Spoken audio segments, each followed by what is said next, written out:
It's the 30s and tension is high in Europe and Asia. Germany lacks funding from the Treaty of Versailles at the end of the First World War, so they start having motivations to invade and expand for financial independence. Italy's leader Mussolini has a thirst for land and resources as well. On the other side of the world, Japan is being forced to trade with America from the Treaty of Kanagawa. All of this provided adequate fuel for yet another war on the international level.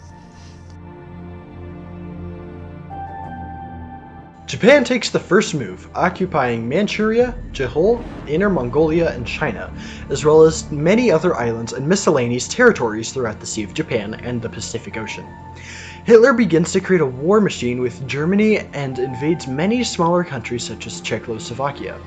The United Kingdom, France, Russia, and America appease Germany, thinking that they will eventually stop, but they don't. At this time, Germany signs treaties with Italy and Japan to officially form the Axis powers. Germany proceeded to invade Poland on September 1st, 1939 in a joint takeover with Soviet Russia. Russia officially declares the Polish government as no more.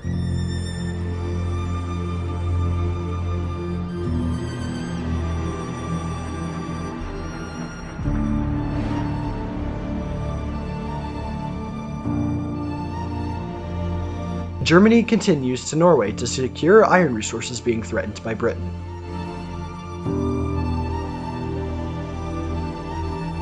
Germany had not had enough yet, and Hitler proceeded to invade France.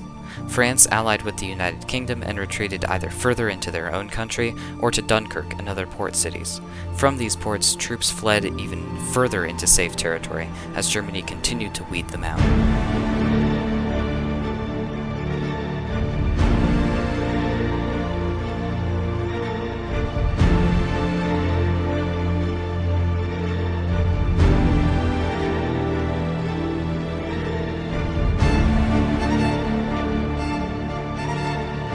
Hitler continued to chase back the United Kingdom as well, and bombed them with their Luftwaffe.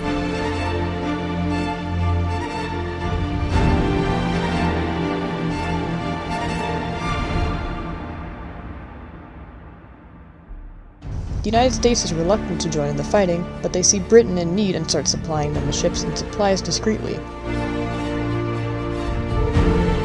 Germany sinks these many supply ships, and the United States is pushed further to join the war.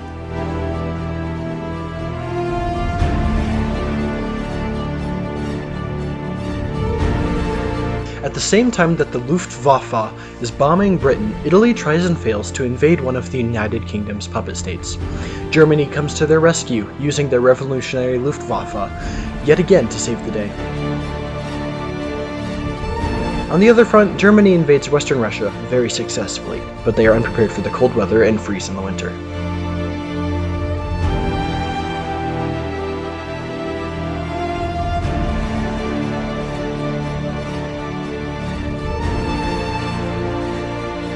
Japan, who had been laying relatively low at this point, bombs Pearl Harbor.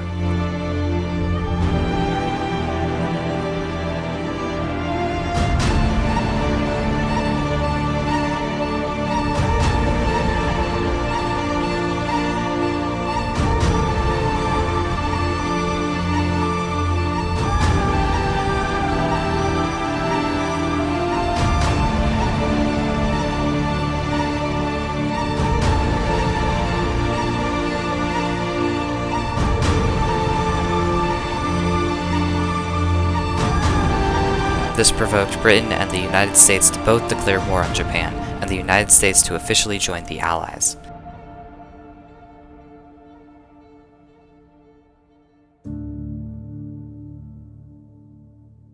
They began to attack the many Pacific islands that Japan took to gain ground on the Japanese mainland in preparation for an ocean-to-land invasion.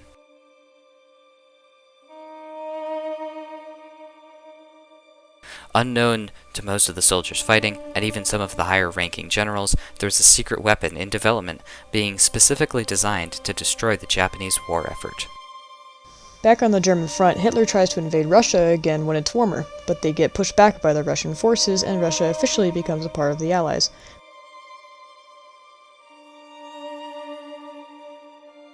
Mussolini is rejected by his own country and can no longer provide the same support to Germany that it did before, which greatly weakens the Axis powers. The Allies finally gain ground after Britain and America invade the German-occupied state on D-Day, pushing across the shore and parachuting into the fields.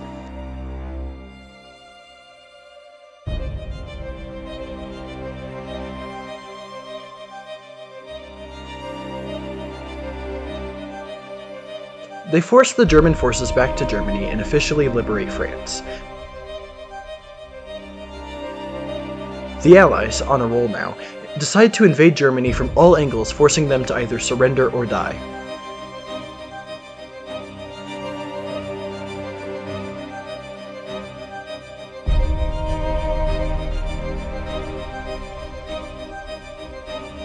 Hitler commits suicide, and the war, at least in Europe, ends. The little secret project America had been working on was finally done. The Manhattan Project produced a weapon of mass destruction, or as it is better known, the atomic bomb. It was transported to the island of Tinian on the USS Indianapolis, where it was loaded onto a plane and dropped in Hiroshima. Another one was loaded onto another plane and dropped on Nagasaki.